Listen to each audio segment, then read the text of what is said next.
السلام علیکم ورحمۃ اللہ وبرکاتہ، نحمده ونصلی علی رسولہ الکریم، اما بعد فاعوذ باللہ من الشیطان الرجیم، بسم اللہ الرحمن الرحیم، رب اشرح لی صدری ویسر لی امری واحلل عقدۃ من لسانی یفقہوا قولی۔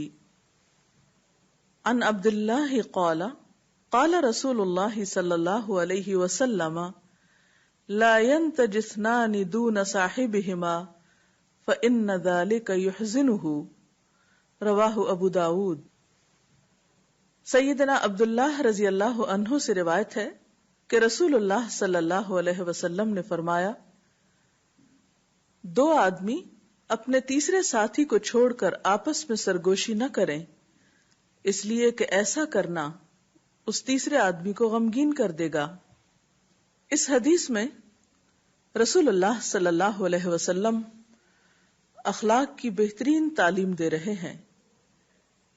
مسلمان وہ ہوتا ہے جس کے ہاتھ اور زبان سے دوسروں کو تکلیف نہ پہنچے۔ بعض اوقات ہم بظاہر اپنا ہاتھ کسی پر نہیں اٹھاتے یا زبان سے براہ راست اس کو کچھ نہیں کہتے، لیکن ہمارے طرز عمل سے، ہمارے طریقے سے دوسرے شخص کو اذیت پہنچ سکتی ہے۔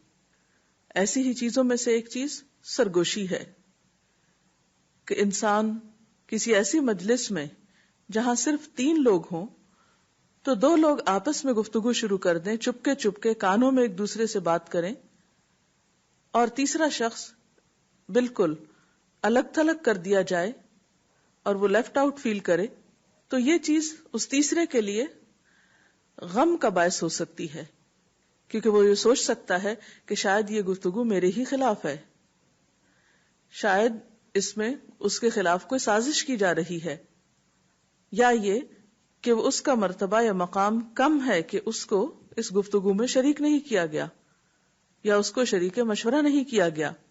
تو یہ تمام چیزیں دوسرے انسان کے لیے چونکہ دکھ کا باعث ہیں، اس لیے اللہ کے رسول صلی اللہ علیہ وسلم نے انڈائریکٹلی بھی کسی کو دکھ دینے یا غمگین کرنے یا پریشان کرنے سے منع فرمایا ہے، اور اسے بد اخلاقی کی ایک قسم قرار دیا ہے۔ اور ہم جانتے ہیں کہ اخلاق قیامت کے دن انسان کے میزان میں سب سے بھاری نیکی ہوگی۔ ایک اور حدیث میں آتا ہے، عن ابی الدرداء قال سمعت رسول اللہ صلی اللہ علیہ وسلم یقول ما من شیء یودع فی المیزان اثقل من حسن الخلق وان صاحب حسن الخلق لیبلغ به درجۃ صاحب الصوم والصلاة، رواہ الترمذی۔ سیدنا ابو الدرداء رضی اللہ عنہ سے روایت ہے کہ میں نے رسول اللہ صلی اللہ علیہ وسلم کو فرماتے ہوئے سنا، میزان میں حسن اخلاق سے زیادہ بھاری کوئی چیز نہ رکھی جائے گی، اور یقیناً حسن اخلاق والا شخص روزے دار اور نماز پڑھنے والے کا درجہ پا لیتا ہے۔ یعنی انسان کی عبادات جہاں بہت باعث اجر و ثواب ہیں، وہاں ایک صاحب اخلاق شخص اپنے اخلاق کی وجہ سے عبادت گزار سے بھی آگے نکل جاتا ہے۔ اور اس اخلاق کا ایک حصہ کیا ہے کہ انسان مجلس کے آداب سیکھے، اور مجلس میں جہاں اور بھی لوگ بیٹھے ہوں وہاں الگ تھلگ آپس میں اشاروں کنایوں سے یا پھر چپکے چپکے کانوں میں باتیں کرنے سے گریز کرے۔ قرآن پاک میں اللہ سبحانہ وتعالی نے سرگوشی کے بارے میں فرمایا کہ لا خیر فی کثیر من نجواہم، ان کی سرگوشیوں میں سے، ان کی خفیہ باتوں میں سے اکثر و بیشتر میں کوئی بھلائی کی بات نہیں ہوتی، یعنی عموماً اس قسم کی باتیں کچھ فائدے کی نہیں ہوتی، کیونکہ اچھی باتیں تو انسان ہمیشہ یہ چاہتا ہے کہ دوسروں تک بھی پہنچے، لیکن اس قسم کی باتیں جو سرگوشی کی شکل میں کی جاتی ہیں عموماً اس درجے سے تعلق رکھتی ہیں یا اس قسم کی باتیں ہوتی ہیں کہ جو انسان دوسروں پر ظاہر نہیں کرنا چاہتا، یعنی ناپسندیدہ باتیں ہوتی ہیں۔ تو فرمایا کہ لا خیر فی کثیر من نجواہم الا من امر بصدقۃ او معروف او اصلاح بین الناس، ہاں اگر کوئی پوشیدہ طور پر صدقہ و خیرات کی تلقین کرے یا کسی نیک کام کے لیے یا لوگوں کے معاملات میں اصلاح کرنے کے لیے کسی سے کچھ کہے تو یہ البتہ بھلی بات ہے. یعنی سرگوشی کرنا مکمل طور پر منع نہیں، اگرچہ پسندیدہ نہیں لیکن حرام بھی نہیں، ممنوع بھی نہیں. اس کی رخصت ہے، لیکن کن مواقع پر؟ کسی کو صدقہ دینے کے لیے، کیونکہ اس میں دوسرے کی عزت نفس کا معاملہ ہے، اور لینے والا کبھی نہیں چاہتا کہ اس کی ضرورت کو لوگوں کے سامنے نشر کیا جائے. لہذا صدقہ دینے والا اپنی نیت کی حفاظت کے لیے اور دینے والے کی عزت نفس کی حفاظت کے لیے جب سرگوشی سے کام لیتا ہے تو یہ سرگوشی پسندیدہ ہوتی ہے. او معروفن، یا کوئی نیکی کی بات، یعنی کسی کو کوئی نصیحت کرنا ہے، کسی کی کسی غلطی کی طرف توجہ دلانا ہے، تو اس وقت خاموشی سے وہ بات صرف اسی شخص کو بتائی جائے جس سے متعلق ہے. او اصلاحم بین الناس، یا پھر لوگوں کے درمیان صلح کرانے کے لیے، یعنی باہم لوگوں کا آپس میں جھگڑا ہے یا تعلق خراب ہے تو اس معاملے کو دوسروں پر کھولنے کی بجائے خاموشی سے متعلقہ لوگوں تک ہی بات کی جائے، خواہ وہ چپکے چپکے ہو یا سمجھانے کے انداز میں ہو. فرمایا کہ وَمَن يَفْعَلْ ذَلِكَ ابْتِغَاءَ مَرْضَاتِ اللَّهِ، تو جو شخص اللہ کی رضا چاہنے کے لیے ایسا کرے گا، فَسَوْفَ نُؤْتِيهِ أَجْرًا عَظِيمًا، تو ان قریب ہم اس کو اجر عظیم سے نوازیں گے، بہت بڑا اجر عطا فرمائیں گے. تو اس سے پتہ چلتا ہے کہ اگر کسی اچھے مقصد کے لیے سرگوشی کی جائے اور خصوصاً لوگوں کے درمیان صلح کرانے کے لیے، تو اس پر اللہ تعالی کی طرف سے اجر عظیم ہے. جہاں تک صلح کرانے کا تعلق ہے یا اصلاح کا تعلق ہے تو نبی صلی اللہ علیہ وسلم نے فرمایا، کیا میں تمہیں ایسی چیز نہ بتاؤں جس کا درجہ روزے، نماز اور صدقہ سب میں افضل ہے؟ صحابہ نے عرض کیا، ضرور. آپ نے فرمایا، وہ کام اصلاح ذات البین ہے، یعنی جب دو لوگوں کے درمیان کوئی رنجش پیدا ہو جائے تو اس کو دور کر کے صلح کرانا اور فساد ختم کرانا. اور فساد ذات البین ہی الحالقہ، یعنی لوگوں کے تعلقات کی خرابی دین کو مونڈ دینے والی ہے. یعنی جھگڑا کرنا انسان کے دین کی بربادی کا باعث ہے. تو گویا لوگوں کے تعلقات کی خرابی، ان کے درمیان باہم فساد اور جھگڑے ان کے دین کو سخت نقصان پہنچاتے ہیں. اور یہاں پر مونڈنے کا لفظ استعمال کیا گیا، گویا پھر دین کی کوئی چیز باقی نہیں رہتی، دین کا صفایا ہو جاتا ہے. اسی لیے اللہ تعالیٰ نے لوگوں کے درمیان اصلاح کرانے والوں کے لیے نہ صرف یہ کہ سرگوشی کو جائز قرار دیا، بلکہ ان کے اس عمل پر انہیں اجر عظیم کا بھی وعدہ کیا. تو اس سے پتہ یہ چلتا ہے کہ لوگوں کے درمیان اصلاح کرانے کا عمل اللہ تعالیٰ کو انتہائی پسندیدہ ہے اور لوگوں کے باہمی تعلقات کی خرابی اور بگاڑ انسان کے دین کا صفایا کر دینے والی ہے. اسی لیے اس کام کے لیے اگر کوئی شخص سرگوشی کرتا ہے تو وہ سرگوشی صرف پسندیدہ ہی نہیں بلکہ اس پر اللہ تعالیٰ نے اجر عظیم عطا کرنے کا وعدہ بھی فرمایا ہے. اسی طرح قرآن پاک کی ایک اور آیت میں آتا ہے، یا ایھا الذین آمنوا اذا تناجیتم فلا تتناجوا بالاثم والعدوان ومعصیۃ الرسول، اے لوگو جو ایمان لائے ہو، جب تمہیں سرگوشی کرنا ہو باہم تو تم مت سرگوشی کرو گناہ کے کاموں پر، زیادتی کی باتوں پر اور رسول صلی اللہ علیہ وسلم کی نافرمانی کی باتوں پر. یعنی غلط کام میں سرگوشی پھر انسان کے لیے ممنوع ہے. وَتَنَاجَوْا بِالْبِرِّ وَالتَّقْوَى، سرگوشی کرنا ہی ہے تو نیکی اور تقوی کے کاموں میں کرو. وَاتَّقُوا اللَّهَ الَّذِي إِلَيْهِ تُحْشَرُونَ، اور اللہ سے ڈرو جس کی طرف تم سب اکٹھے کیے جاؤ گے.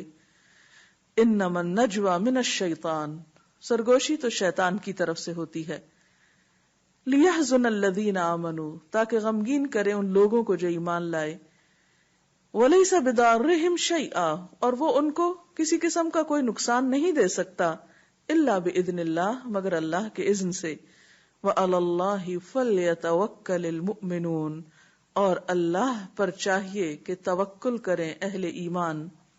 تو اس سے پتہ یہ چلتا ہے کہ بعض مواقع پر سرگوشی کرنا ممنوع ہے، اور یہ سراسر ایک شیطانی عمل ہے، اور شیطان چاہتا کیا ہے کہ اس کے ذریعے اہل ایمان کے بیچ میں دکھ اور غم اور اداسی اور بے چینی اور بے سکونی کے جذبات کو عام کرے، اور یہ خوف ڈالے کہ جو لوگ اس کے بارے میں سرگوشی کر رہے ہیں وہ اسے کوئی نقصان پہنچائیں گے، یا دوسرے لوگ سرگوشیاں کر کے کچھ سازشیں کر رہے ہیں اس کو نقصان دینے کے.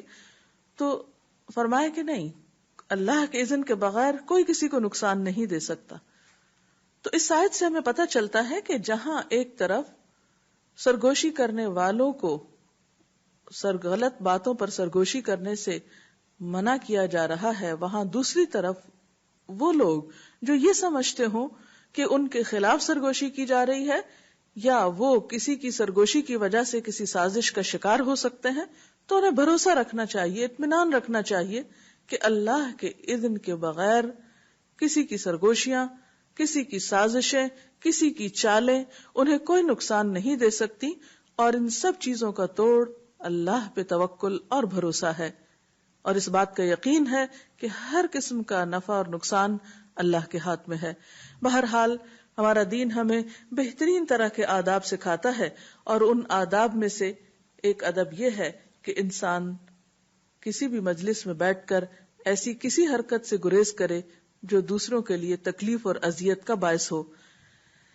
رسول اللہ صلی اللہ علیہ وسلم نے فرمایا، جب 3 آدمی ہو تو تیسرے کو چھوڑ کر 2 آدمی آپس میں سرگوشی نہ کریں. اور اس میں نہ صرف یہ کہ چپکے چپکے باتیں نہ کریں، بلکہ اس میں یہ چیز بھی آتی ہے کہ اگر 3 لوگ کسی ایک مجلس میں ہیں تو 2 لوگ کسی اور زبان میں بات نہ شروع کر دیں، خواہ وہ بلند آواز سے ہی بات کر رہے ہوں جو تیسرے کو سمجھ نہ آتی ہو، الا یہ کہ اس سے اجازت لے لیں. کیونکہ 3 کی مجلس میں کوئی بھی 2 جب آپس میں کوئی بات کریں گے تو تیسرا بہرحال اکیلا اور تنہا رہ جائے گا جو اس کو غمگین کرے گا. پھر اسی طرح ایک اور روایت میں آتا ہے، جب تم 3 آدمی ہو تو تیسرے کو چھوڑ کر 2 آدمی سرگوشی نہ کریں یہاں تک کہ تم لوگوں میں مل جاؤ، اس لیے کہ ایسا کرنا اس کو غمگین کرے گا، یعنی تیسرے شخص کو.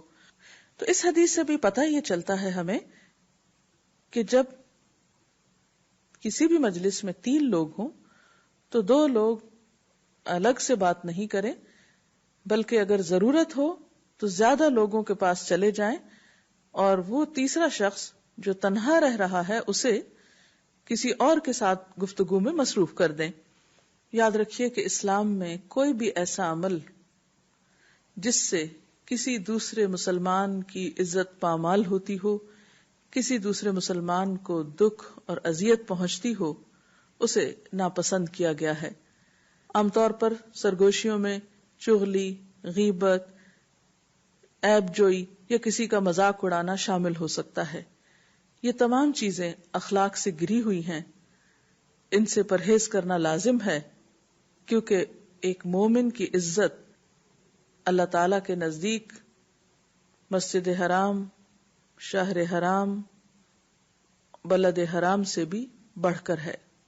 ہم دیکھتے ہیں کہ ان آیات اور احادیث سے جو رہنمائی ہمیں ملتی ہے وہ یہ ہے کہ ایک مسلمان کا طریقہ ایک واضح طریقہ ہونا چاہیے، اس کے اندر ایسا ابہام یا ایسا غموض یا ایک مسٹیریس سا یا پراسرار رویہ نہیں ہونا چاہیے، نہ اس کے تنہائی میں اور نہ ہی لوگوں کے ساتھ معاملہ کرتے وقت کہ جس سے دوسرے لوگ پریشانی اٹھائیں. اخلاق کیا ہے؟ ایک طرح سے ہماری راسخ یا مضبوط یا پکی عادات جو اگر اچھی ہوں گی تو وہ حسن اخلاق ہوگا، اور اگر وہ عادات خراب ہوں گی تو بد اخلاقی ہوگی. اور آپ نے دیکھا ہوگا کہ انسان کے اندر جس طرح کی عادات موجود ہوتی ہیں وہ بغیر کسی تکلیف کے یا بغیر کسی کوشش کے فوراً اپنے آپ کو نمایاں کر دیتی ہیں. یعنی انسان کی عادات جو ہوتی ہیں وہ چھپ نہیں سکتی. آپ بھلے کسی ایک وقت میں اپنے اوپر مسکراہٹ کا لبادہ اوڑھیں یا پولائٹلی بات کریں یا آپ شرمائے جھینپے رہیں، اور کسی دوسرے موقع پر آپ کی بالکل ایک اور شخصیت سامنے آئے، تو اس کا نام حسن اخلاق نہیں ہے کہ آپ ایک جگہ پر بہت کائنڈ اینڈ کیئرنگ تھے اور کسی دوسرے موقع پر آپ جانوروں سے بھی زیادہ وحشی ہو گئے. یہ طریقہ درست نہیں ہے. اخلاق کیا چیز ہے؟ آپ کے اندر اچھی باتیں، اچھی عادات اس طرح راسخ ہیں کہ آپ مجبور ہیں ان عادات کے اظہار سے، اور شعوری اور لا شعوری یا غیر شعوری طور پر وہی چیزیں آپ سے سرزد ہوتی چلی جائیں.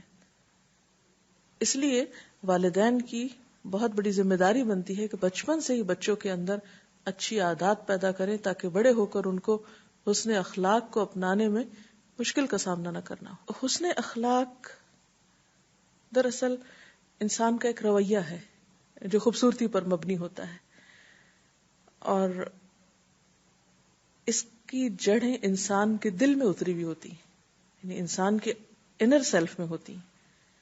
یہ ظاہری لبادہ نہیں ہے، یہ ایک درخت کی طرح جس کی جڑیں زمین میں گہری ہوتی ہیں اور جس کی شاخیں آسمان تک پھیلی ہوئی ہوتی ہیں اور جو ہر دم اپنے پھل لاتا ہے. جیسے قرآن پاک میں اللہ تعالیٰ ایک مومن کی شخصیت کی نقشہ کشی کرتے ہوئے فرماتے ہیں کہ مثل کلمۃ طیبۃ کشجرۃ طیبۃ اصلھا ثابت وفرعها فی السماء تؤتی اکلھا کل حین باذن ربھا.